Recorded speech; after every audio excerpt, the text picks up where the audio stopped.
American experience. So the first thing I want to say to you is 1982 sounds like a long time ago, and honestly I was probably in a very similar situation to some of you. Getting a major and absolutely having no idea what I was going to do with it. I started out coming to LC as an education major, thinking that I was going to be a teacher. That sounded like the plan for me. Quickly, I discovered the theater department and went in and got involved in plays and started spending so much time over there, I sort of forgot about the education part of my world and found myself a theater major. Never thinking, what are you going to do with this in your life? And finally, my parents pushed enough that I thought, oh, I should do something practical too. So I added a second major and was an English major. Still had no clue what I was going to do with these two things. And so I graduated class of 1982 with a double major. I was lucky that I was working part-time at a local radio station, a very small AM station. You probably don't even know you have AM on your dial. But it was a fun experience. It was good for me as a college kid, although I have to say to you it was a little bit painful, and I'm sure you'll get this. I had to do sign-on duties on Saturday morning. You know how fun Friday night is, so to go as a college kid to be signing on the radio station at 5:30 in the morning was very painful. Also, I would work half a day on Saturday. I would work until at least lunchtime and then come right back on Sunday morning and work from 10 a.m. until sign-off. And that meant the radio station was a sundown station, and that meant when the sun went down, the station went off. So in the wintertime, I'd be done at 5:30. In the summertime, I'd be done at 8:45. So I was very full weekends. So when I graduated from college, I had a job. I fell into a job at the radio station. As it happened, there was an opening in news. I took that because I needed a job. I absolutely 100% hated it. I felt like I was in people's dirty laundry all the time. It did not seem like a good fit for me. I was not the kind of person that wanted to find out all the dirty stuff. I wanted to celebrate the good stuff. So eventually I morphed from news into having my own little show on the radio. I had the 9 to 11 o'clock slot. I was also the music director, listening and preparing the records that we played. And I also did some sales. And all that was fine and good, and it was an okay career. My husband and I were engaged, planning a wedding and getting married, and all that was exciting. And when the dust finally settled, I looked at my husband one day and said, I'm supposed to be a teacher. And he said, well, I think you better do something about it. So the very first thing I did was head right back up here to LC, head to the education department and say, I think I'm supposed to be a teacher. And the head of the department at the time looked at me and said, we wondered when you would figure it out. And so immediately they put me to work and put me in some classes, and they set me up some interviews. And as it turned out, I was hired for a provisional teaching job in 1985 while I was still earning my credits to become a certified teacher. I spent 30 years teaching English and language arts, English, high school English. I taught seniors for a long time and then actually moved to 8th grade here at Westside Magnet School, which is now part of your campus. In English there, I worked with 8th graders and also taught the little exploratory theater classes until finally, during that period of our fine arts magnet school, it was decided that I should be teaching full-time theater. So I continued to teach full-time theater. As the school closed and started becoming part of LaGrange College, I went back to Troop High where I had begun my teaching career and did my last 5 years of teaching just high school theater. Now, that's the career path for me. A weird one, but it's to say to you, don't panic if right now you don't know exactly where you're going to head, sometime, some way, you will get a good message. This is what I'm supposed to do. The other part of that story is that I was a performer. I was doing plays. I was directing kids in plays. I was trying to do local theater as I could. And I always felt comfortable on stage. There was never a part of that that wasn't comfortable to me. But there needed to be a good fit of my language and English skills and my theater skills. And I kind of thought there's probably something else I could do. Enter my fairy godmother. Everybody needs to have one, and I had one. I'm sad to say she recently passed away. But during her early career, Miss Pat Gay was the children's librarian right down the street at Memorial Library. As I was that new teacher, a new mother, she saw that I needed to be the person in her library telling stories to kids. I had no idea if I could do it. I had no idea that I should be doing it, but she said I should. So I promised to do a program for her that first year. She took me over to her little section of the library, the children's section. She pulled up all of these books for me and said, oh, you could do something fun with this. You could do something fun with this. Oh, yeah, I bet you could tell this story really well. And she stacked me up with children's books and then took me to her office. Have any of you ever been into the office of a children's librarian? It is a wonderland. You walk in and puppets are hanging from every corner of the room. There are stacks of books and games and toys. There are costumes and hats. And I walked into that world and thought, this looks like a fun life.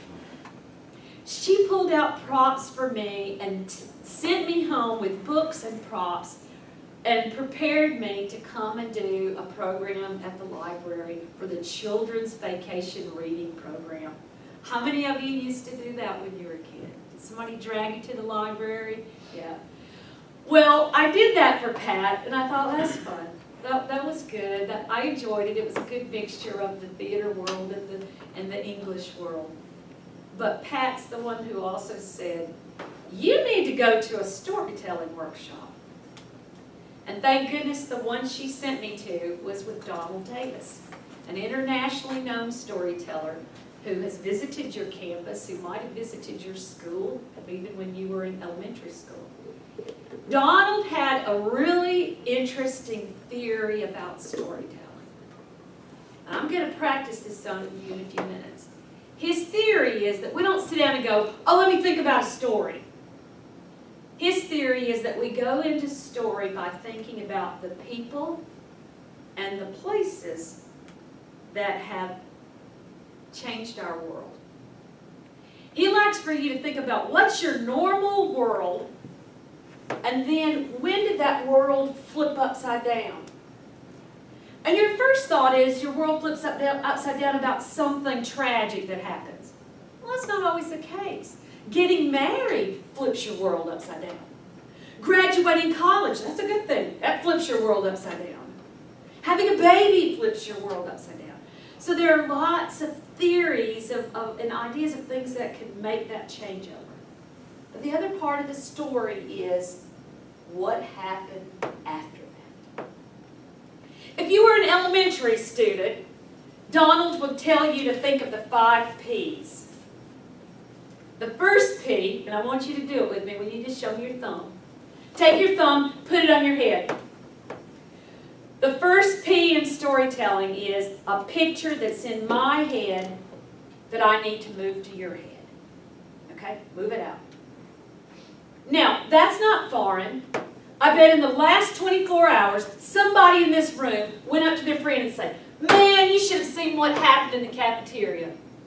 Did you watch that football game last night? Did you see that play when blah, blah, blah, blah, blah? Or you are never going to believe what so-and-so told so-and-so. I bet somebody told the story in the last 24 hours and didn't realize you did. Okay, the next P is people. People. I want you to think about this. You can put your finger down for a minute. How many of you know somebody that should be in the World Book Encyclopedia? How many of you remember somebody that influenced you as a kid? Maybe it was a coach, maybe it was a teacher, maybe it was a friend, somebody who helped push you to where you are now. Maybe you have a grandparent or a relative who is very memorable. Maybe you know somebody that is just so far out there and so wacky, you could never really describe that person. Okay, we're coming back to people. And I need to get all the P's done. People, the other one is place. How many of you have lived in the same house all your life? One person is raising her hand. How many of you have had at least 2 residences? Well, really, probably all of you have if you're living on campus. Just for a minute, take a catalog of where all have I lived. That's a good starting place. Places that you've lived. Or places that you went to school. Can you picture all of your schools? Can you picture that kindergarten class and the first day of school? That was a world-flipping experience. All right, so we've got a picture, we've got to fill it with the people, and we've got to take people to the place. When we do, then we can give them the problem. That's the next P, problem. The trouble. You know about that when you used to have to write papers, or you still write papers. You know, you've got to always get to that point. But too many times little kids want to jump to problem first. They'll say, oh, let me tell you the story about the time my dog got run over. They just did, didn't they? The whole story's told. The last P is the biggie. That's progress. What happened next?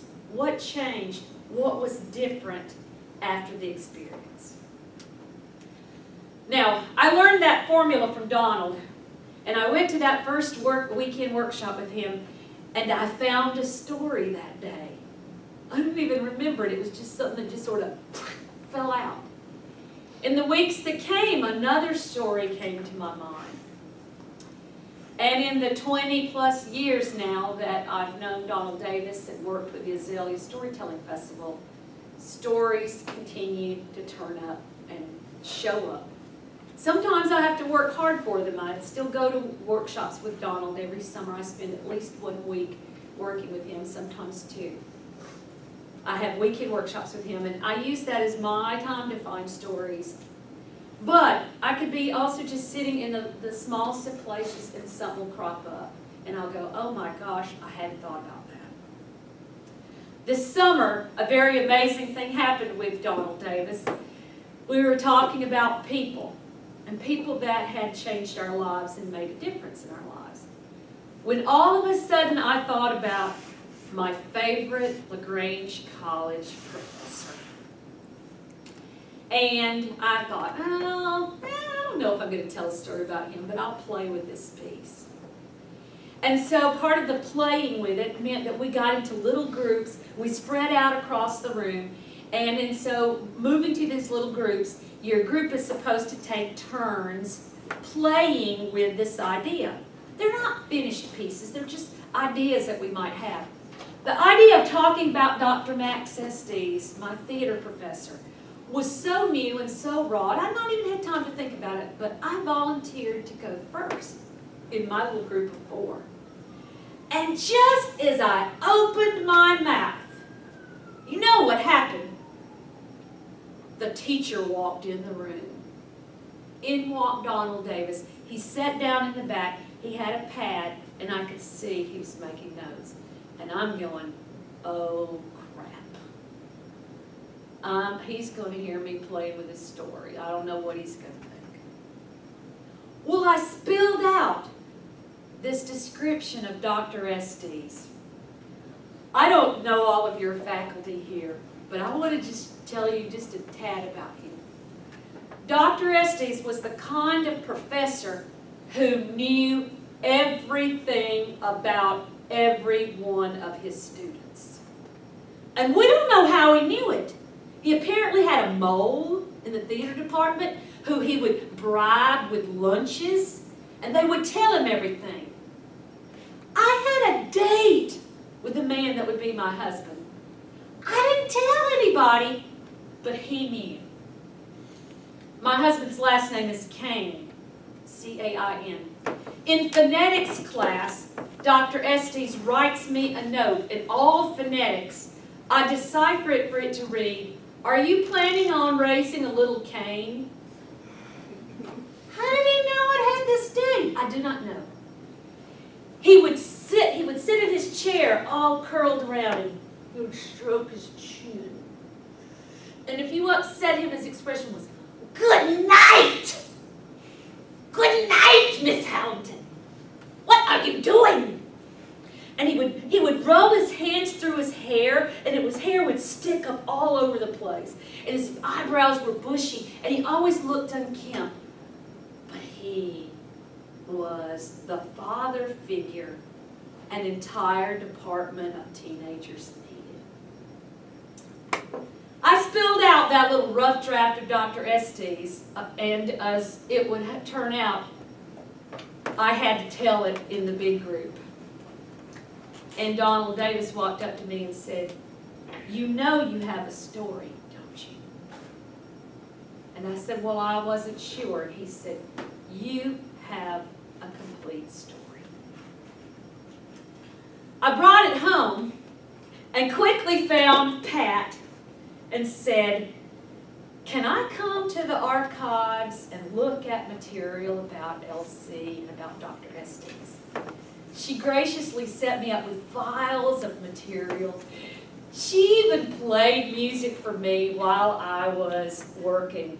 The music, and I know you would appreciate this, was the choralayers from LC when I was a member of the crew.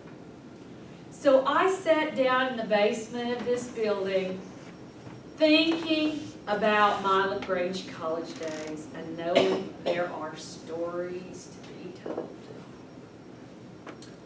I want to share with you officially one of my first stories. And I'm telling it to you so that you can look for the piece. Did I show you a picture? Did you meet the people? Get a sense of the place? This one's more about people than place, I'll tell you that. Do you see the problem and see the progress? My mama and daddy had 6 kids. Whether they wanted to or not, I don't know. I never asked them. I was always afraid to hear the answer. We were born in a pattern. Girl, boy, girl, boy, girl, boy. I don't know how they did that. There are 15 years difference between the baby boy and the big sister. I'm number 5, the baby girl.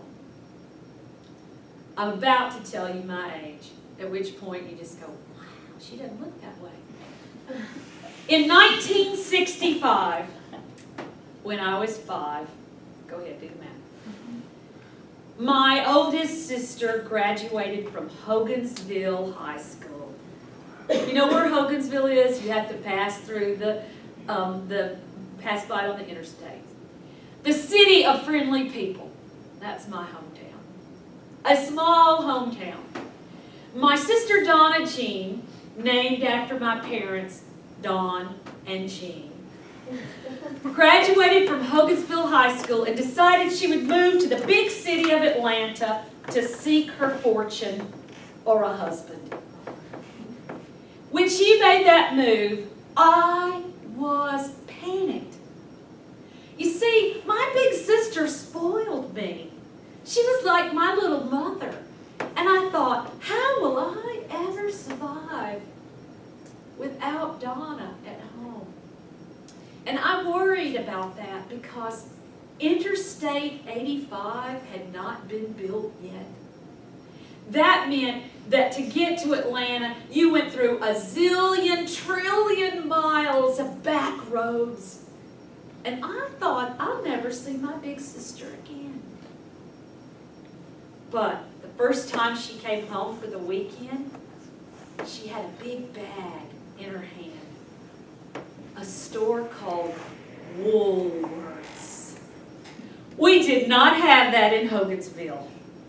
And so I was curious. I said, what's in the bag? And she said, well, I brought something special for you. She brought me Barbie doll clothes from Atlanta. Now, you can buy Barbie doll clothes at Allen's 5 and 10 cent store in Hogansville. But these Barbie clothes were from the big city. So when my Barbie wore that, she was all that. And I was proud of it. The next time Donna came, she brought a present just for me. It was a beautiful dress to wear to Sunday school. It was from a store called Riches. It later became Macy's. Riches was an incredible store. I knew about it because once she'd taken me to Atlanta where we had to ride all these escalators up and down to see every department of Riches. I'd gone there to see the lighting of the great tree. I knew Riches was special. So let me tell you, when I wore that dress to church, I was all that too. So you see, Donna made a pattern real fast, didn't she? When she came home for visits, she brought me stuff. So when she came home for Christmas of 1965, I saw her car lights coming down our driveway. I ran to the front door, I ripped open the door, and my words to her were, "What'd you bring me? What'd you bring me?" She shot me that look and said, "Carol, Christmas is about giving, not receiving." And I ducked my head in shame because I knew she was right. But when I ducked my head, I saw she was holding a Woolworths bag. And I looked up at her and she grinned and said, "I brought something. But it's not just for you. It's for all 5 of you still at home. So get your brothers and sisters and y'all gather around the table." I don't know if your grandparents had a table like our table, but I'll tell you about it. It had chrome legs, and it was a Formica top that had the chrome all the way around the edge, and it looked like green marble. And they had matching vinyl chairs to go with it. And we all gathered around my mom's dining room table, and we watched as Donna opened up the bag. She pulled out 5 matching Christmas stockings. Now, you look at that and you go, oh, big deal. We can buy that at Walmart every day of the year for $1.97. You're right. But these stockings were special. I got to tell you why they were special. Because my first 4 Christmases for our stockings, we had truly used stockings, or rather socks. My daddy's old white work socks. You know, the socks where the elastic gets too loose and they're no good anymore, or you can't find the mate. Well, we hung those socks up and they worked fine, except I could never eat the apple or the orange that Santa Claus left in those socks because I kept thinking about my daddy's smelly feet. And I don't know, my mother had washed them 100 times, I'm sure, but there was just something about eating food out of that sock that I could not do. So to have a real stocking was special. They were white, a soft cottony flannel. They had a gold cord all the way around them. There was a part at the top, a red section that folded over with a place for writing your name. There was a Santa Claus imprinted in ink coming out from behind a Christmas tree waving. There was a tricycle and packages underneath that tree. And in glittery letters it said, "Merry Christmas." All 5 were just alike. And my sister said, "There's another part of the present." She reached in that Woolworths bag and she pulled out a black permanent magic marker. And she said, "This is so each of you can put your name on your stocking and get the same one every year." This was a good part. I was in kindergarten, and Mrs. Jean Crocker had spent those first 3 or so months of school teaching me to write Carol, C-A-R-O-L. And I was excited about the possibility of writing my name on my stocking. But as number 5, I knew there was a pecking order and I would have to wait my turn. The magic marker first went to my oldest brother, David Lewis. David was a high school boy and he was cool. He had a lot of friends. He drove an old 53 Buick to school. And everybody loved the car and they loved David. They loved him so much they didn't call him David. They called him a special nickname, Louie.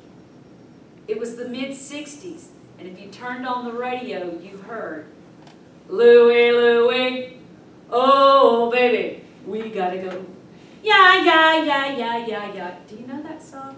By the way, it's always been controversial because they didn't know what the lyrics were. I mean, it went through all kind of weird things. That would be a good assignment for them to look up Louie, Louie. So David was called Louie by his buddies. And to my amazement, on his new stocking, he didn't write David. In all capital letters, he wrote L-O-U-I-E,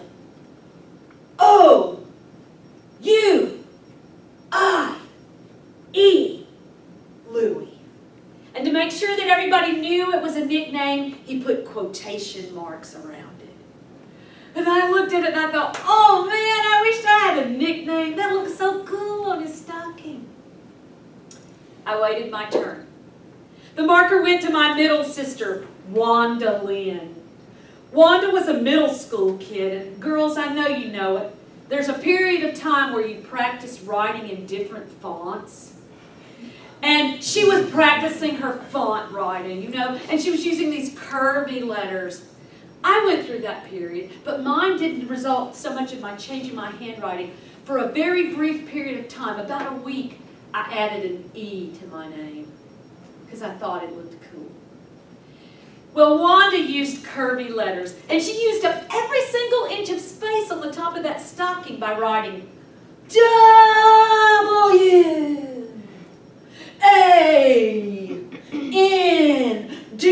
W-A-N-D-A, Wanda.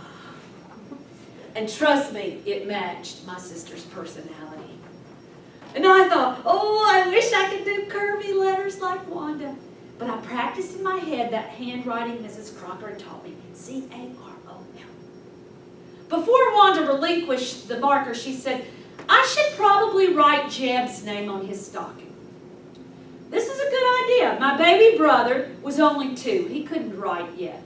But I watched with curiosity to see if Wanda would write Jeb, J-E-B, or my brother's real name.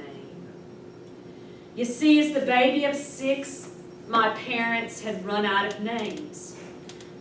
At number 5, me, I lay in the hospital down here in the little bassinet with this name on my crib, Baby Girl. For 3 days, I was Baby Girl Howington. My mother couldn't think of a good name, and she finally came up with Carol Diane. I love my name. I think it's a lovely name. In fact, it was a good name that year because in my graduating class of 64 students, there were 4 Carols in the class. So when the baby brother came around, my parents were desperate. They searched both sides of the family tree and decided to name my baby brother after his grandparents. They took a name from one grandfather and a name from the other grandfather, and they named him majestically Marion Leon. Who wants to call a baby boy Marion Leon? We didn't. And my brother David told my parents, you can name him that, but we're not calling him that. And my brother had been studying Civil War history, and he thought Jeb Stuart was a wonderful and dashing name for a boy. And so when that baby came home as Marion Leon, he got called Jeb. And when he went to kindergarten and they called the roll and called Marion Howington, he didn't even answer. He didn't know it was his name. Thank goodness, on his stocking, in her curvy letters, Wanda wrote, J-E-B,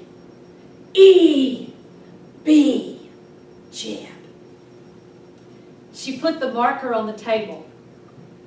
I reached out my hand for it, thinking I could sneak in. But my middle brother, William Mark, slapped my hand back like brothers do and said, it's not your turn, I'm older. William Mark, number 4. My brother Mark was in the 4th grade. That meant he was under the curse. Now the curse has changed in the years of education, and I don't know if you had to go under the curse or not. It was called cursive writing.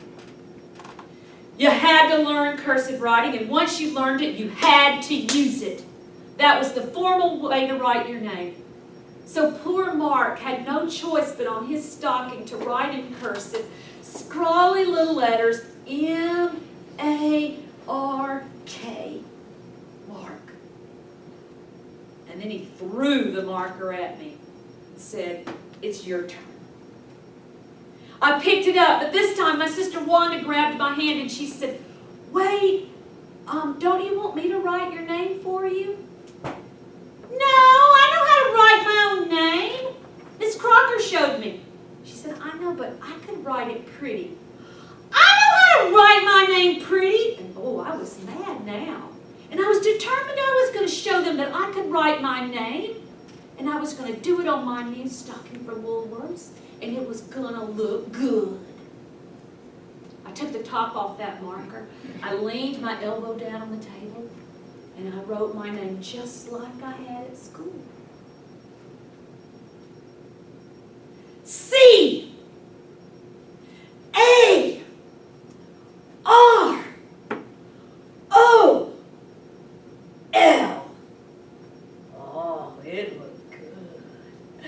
I held it up for everybody and I said, see, I wrote my name. And my brother Mark said, you didn't write Carol. That says low rack. And I looked up, and for the first time I really saw what I had written. It did not say Carol. In the strangest mix of forward and backwards letters, it said L-O-R-A-C, low rack. I wanted to cry. Black permanent magic marker on my new stocking from Woolworths in Atlanta, and I had ruined it. But my big sister Donna Jean was fast and loving. She slipped her arm around me and said, that's the best writing I've ever seen you do. I'm proud of your stocking. And don't worry.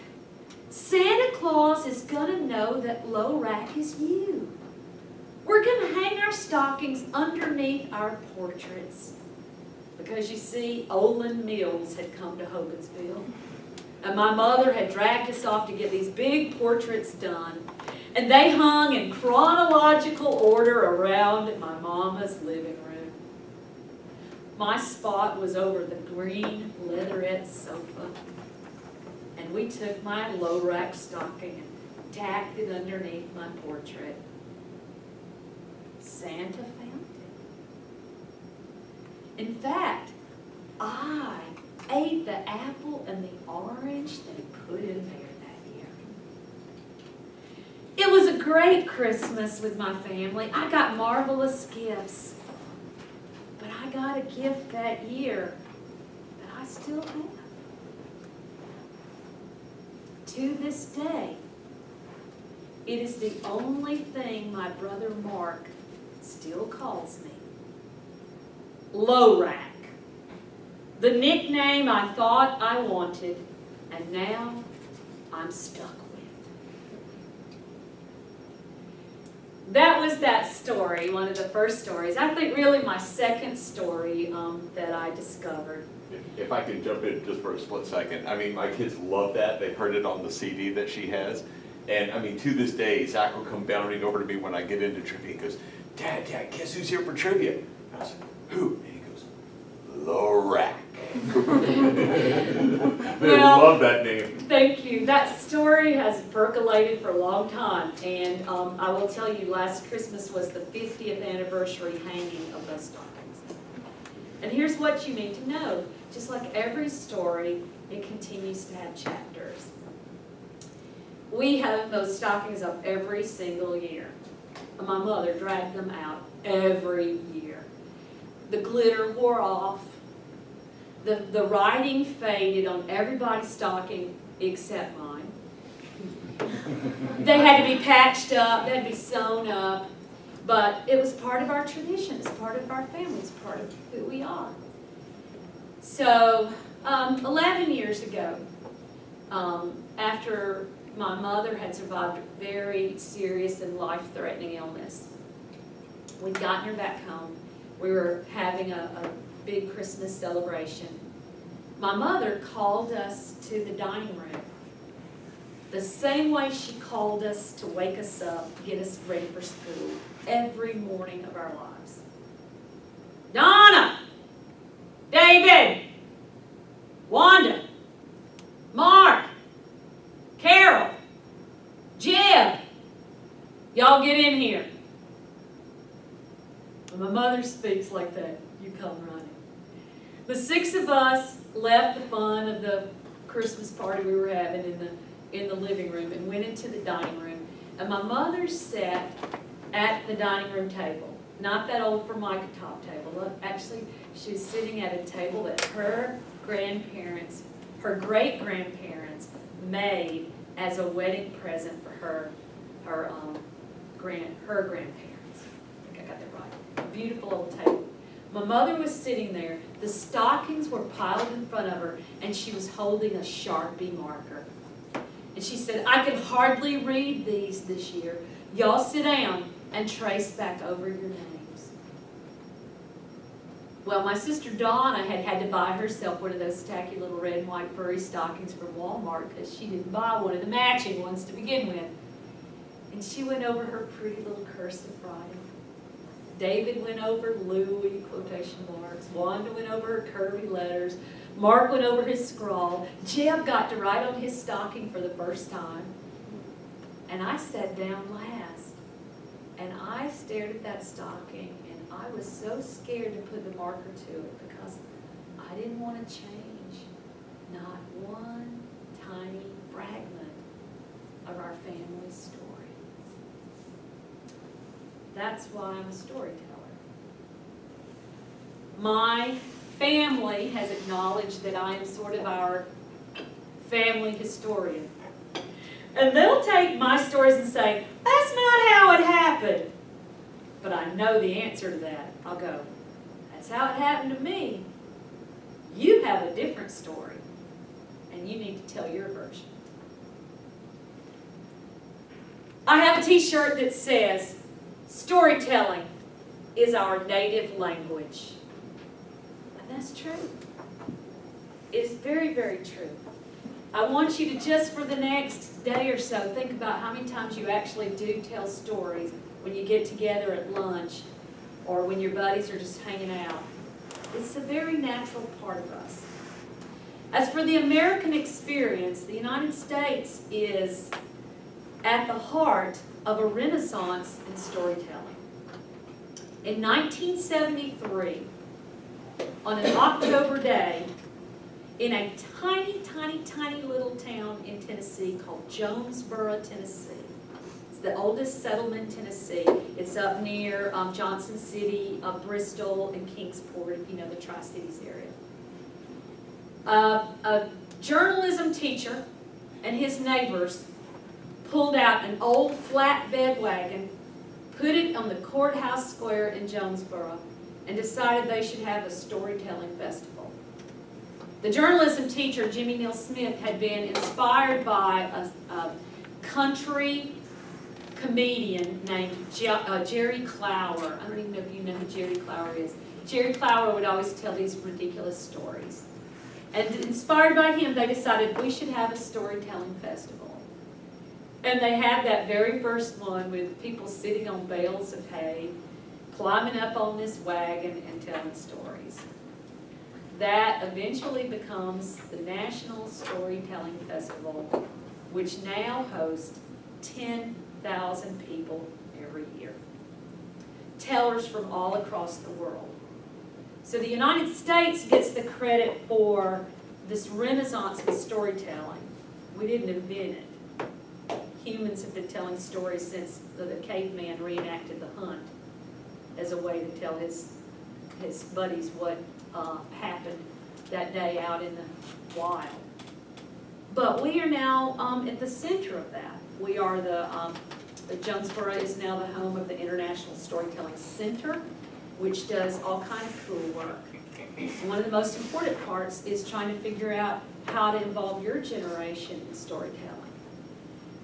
It's a challenge. I don't have to tell you, you know, you guys you like bells and whistles. You like things that are active and light up and have quick responses and you can hold and manipulate. So how do we get your generation involved in storytelling? And one of the neat ways for doing that is something called a story moth. Maybe you've heard about moth incidents, or they are often held at clubs and bars, and the stories tend to be edgier and maybe a little more adult in nature. Storytelling is now being used across the nation and really the world in a wide variety of occupations. And I wanted to quote this one little fact for you. Let me use my glasses. After years of scientific research in 17 different fields, analysts conclude that storytelling is our most powerful tool for effective communication. Businesses hire storytellers to come in and help them tell their story. Healthcare workers are using storytelling to work with patients. Businessmen are finding out that they need to tell their story in order to get a sale. Now, whatever field you're planning to go into, I promise you, you're going to discover that storytelling has a connection to your work. It's going to be a vital part of who you are. I would encourage you to look at how storytelling also preserves who you are and how you got where you are. We as humans crave that connection to other people. We like the connection of a story.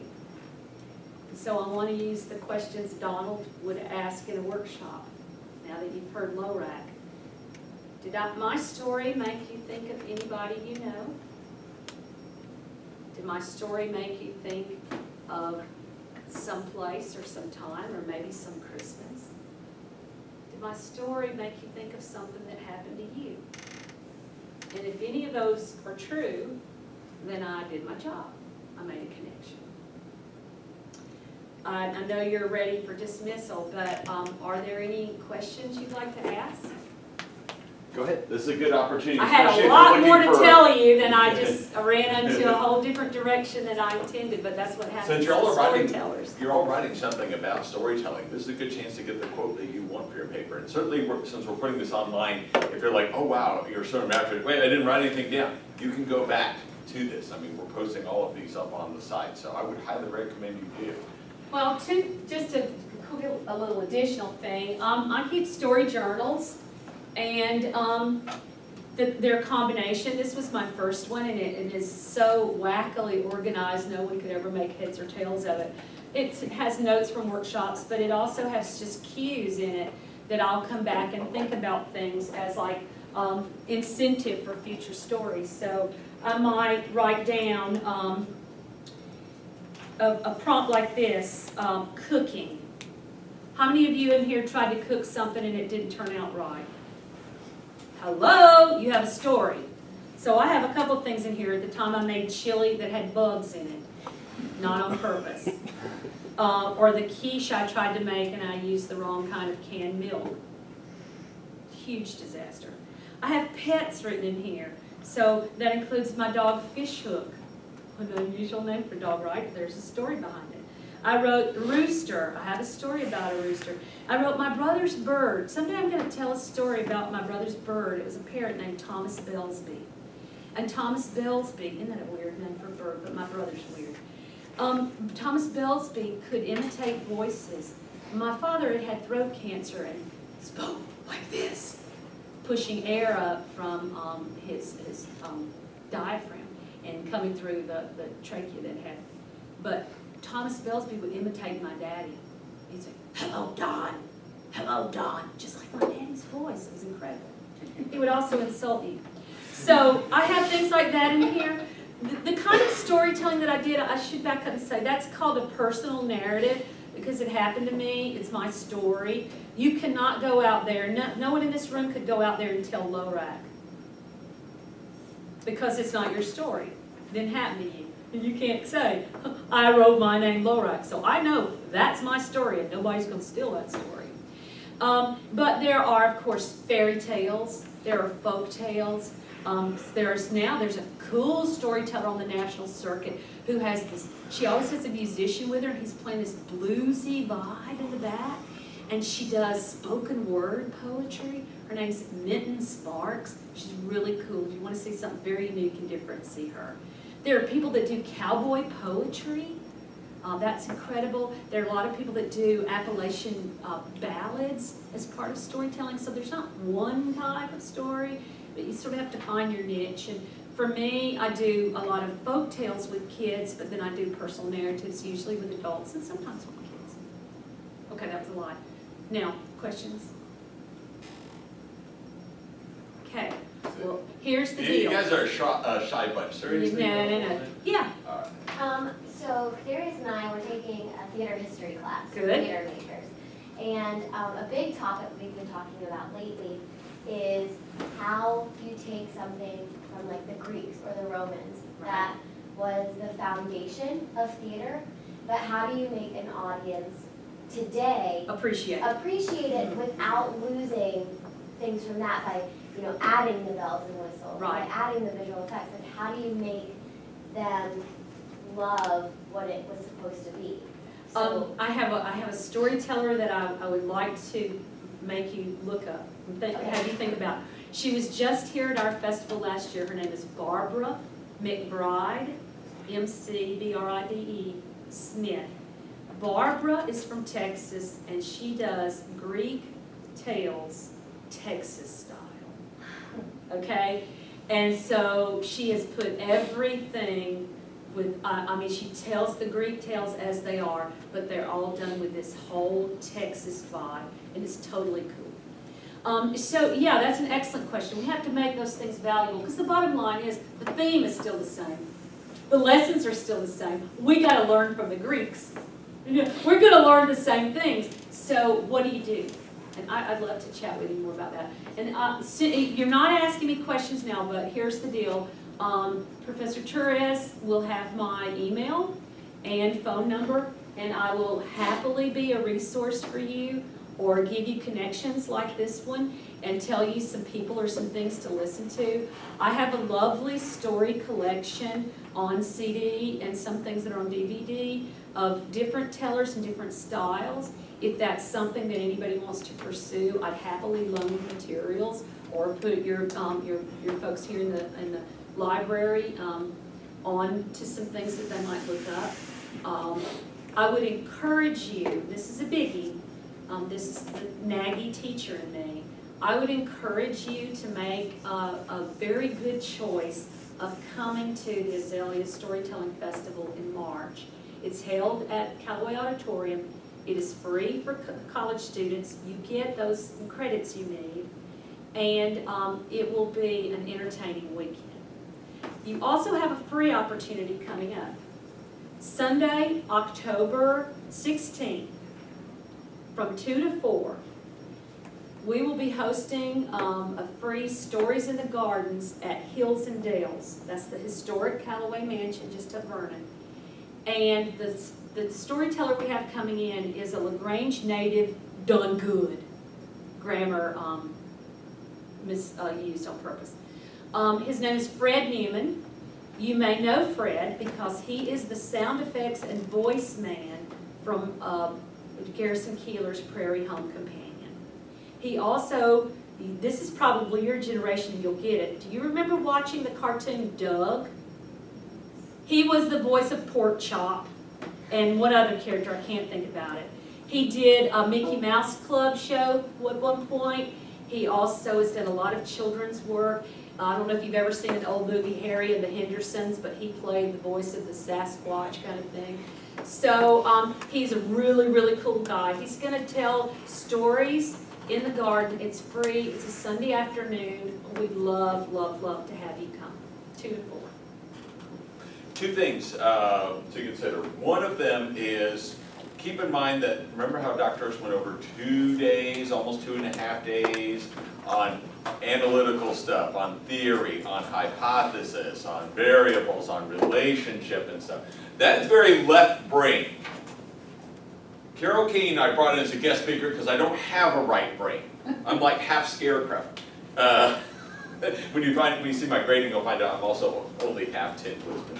But nevertheless, there's the cruel part of me, and that's called the rubric. But at any rate, I brought in Carol to be a right brain person, the creative person, to give your paper a balance. Don't write a boring left brain paper that is solely analytical. Have that in there, but also have the balance to the right side of your brain. Remember, we got 3 C's: critical thinking, communication, paper, that's your communication. Critical thinking, that's what I was doing. Creativity. Carol embodies creativity. That should be her middle name instead of Diane. Oh, it is. Yeah. But I mean, so make sure you do that in your paper. And she's not joking about like the role, the power, and the impact of storytelling. No matter what you do, from political science, biology, nursing, theater, education, all of your majors, exercise, science. Yes, this is not ignoring English. It goes without saying. Make sure that's in your paper. I want to see the balance, as they put it, part poet, part warrior, to the individual, to show that you're you're multi-skilled, you're multitasking. You're like one of those football players who can throw the ball a long distance and run just as fast and catch it, like Jameis Winston or something. Yeah, FSU fans, yes. Okay. Thank you guys for letting me come, and I was on my way up the hill going, oh my God, 8:30 on a Friday morning, what were they thinking? But actually, that was a good move on your part. Then you're done, right? So thanks for letting me come in. I really appreciate it, and I'm sincere, and I'm an LC grad, so I'll help however you need me. People in the first everybody sitting in the first 2 rows, when we cover Jefferson and Madison on Monday, first 2 rows, Jefferson. I want to see some answers to the questions that we put in there. Got that? Y'all are my Jefferson people. The anti-federalists. Last 2 rows, you're my federalists. You are to answer the questions and lead us in this discussion on James Madison, author of the Constitution. So back 2 rows, unless you're a guest to this class or something. Although you can come here, we can talk Madison too. Back 2 rows, you got Madison, and I'll help you out. First 2 rows, you got Jefferson. Federalist, anti-federalist.